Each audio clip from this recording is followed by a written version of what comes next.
Greetings everyone, welcome to Proof Weight Loss Surgery Works. This is Aisha, your Tuesday vlogger, and welcome to April 2013.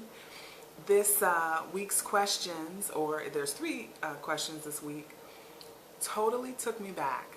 3 years ago this April, so it was, I believe, April 3rd, 2010, that I actually started my pre-bariatric surgery classes through my healthcare here at Kaiser, Southern California. And so as I went through these questions, I just started thinking back to so many good things. And as I walk through these questions, I will give away some of those resources that I turned to during that time. So let's get into the questions. What resources and education did you use when considering weight loss surgery? I would start with a resource that was really in my life personally. My best friend, Tamika Anumi 1109 here on YouTube, became a lap band patient, and she taught me that weight loss surgery was okay. I learned that you could have bariatric surgery and go on really to be successful. I believe she had about 130-pound weight loss over the course of about 9 months or so, and she really got into lifestyle in the way that she ate, and she taught me really what it meant for protein first. She taught me how to look at food differently, and that you don't just have to have, bacon and eggs for breakfast. You're just eating food for fuel, and make sure that you're driving protein first. If nothing else is on your plate, make sure there's some protein on your plate. And so she was really my first resource, my real first piece of education in terms of real life weight loss surgery people. And then with that, she turned me on to YouTube, and I began to see more of a picture. And lastly, what resources and education did you use when considering weight loss surgery? Going through my bariatric classes, it was 6 weeks of just sort of walking through the process and things that should happen post-weight loss surgery and those kinds of things, as well as educating me on the various surgeries. And I've talked about this in the past. I came into this whole scene saying, I was going to have a sleeve, I was going to have VSG, no one was going to reroute my intestines. And with a little education about what was necessary for me, RNY was really the only choice for me, and I live with 100% appreciation for what has happened in terms of my surgery and being able to live out proof that weight loss surgery works. Second one, where did you find your information? Well, I found a lot of information, again, by getting introduced to the community through Tamika, through watching YouTube, and then I also started attending support group. I started bariatric classes April of 2010. I started support group May of 2010, and with that came the introduction of the Obesity Help, so that be going to an Obesity Help conference and getting the Obesity Help magazine, and just learning from there and building and building. When you go to these conferences, you get to see, different speakers, and so you just learn, it just builds and builds and builds. And the third question is, what books, websites, YouTube channels, support groups, and or organizations do you recommend? From a book perspective, there's one that stands out, and that is Clifton Thomas is the author, and it's the famous Skinny Jeans That Last, Secrets to, I believe it's Long-Term Weight Loss Surgery Success, or Weight Loss Success. And that's an excellent short read, and I think anybody who reads it would walk away with certainly some good information and some good food for thought. And then the author, Susan Albers, I'll put the information in the bar below, but she writes a lot concerning emotional eating. So anyone who is, dealing with emotional eating and have that history, she has some good titles to books.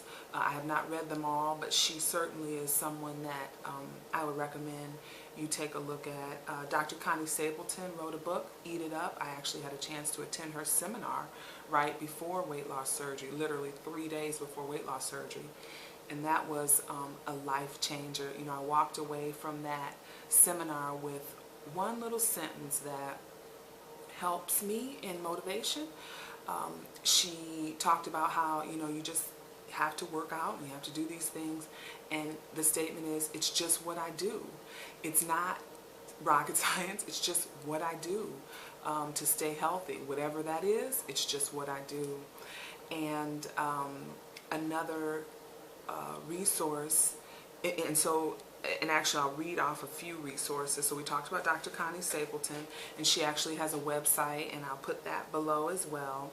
The National Association for Weight Loss Surgery, NAWLS, NAWLS, my beloved Katie J, who taught me so many things through her seminar that I got to attend a couple months before surgery. But the one thing that I love that stood out in the last year that she taught me was that only the same person will become obese again. And she has a great website. Both her and Connie, you can get their newsletters. And what I also used during my losing phase a lot more was The World According to Egg Face. She has an incredible pictorial with recipes on protein-driven meals and snacks and protein shakes, and just a beautifully organized website on different kinds of foods, but everything is protein driven, as it should be for bariatric people. And our fearless leader, Wendy, Bandit Wendy, she has a business, WLSSuccessMatters.com. She and Sandy her partner are offering a lot of good resources and opportunities for development in the bariatric lifestyle. So there's another website, and I'll put that in the bar below.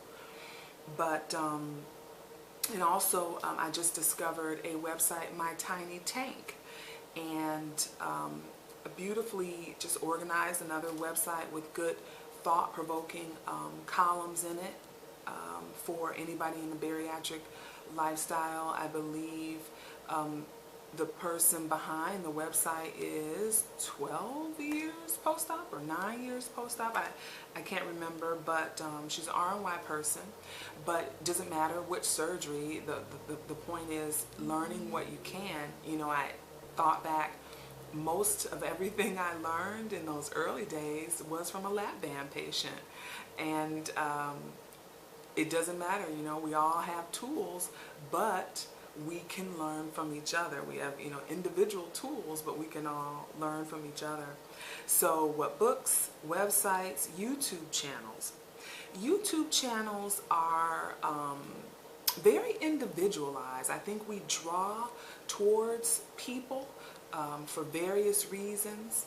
And my early days in weight loss surgery, the weight loss surgery journey, I gravitated towards certain YouTube channels that I don't perhaps gravitate towards today. Doesn't mean bad or less or anything like that. It just depends on what season I'm in and what I need. And I have my own channel, and I hope to offer what someone may need in the moment as well through Grow and Be Gone. But YouTube channels, very individualized. Everyone sort of discovers what makes them happy at different times.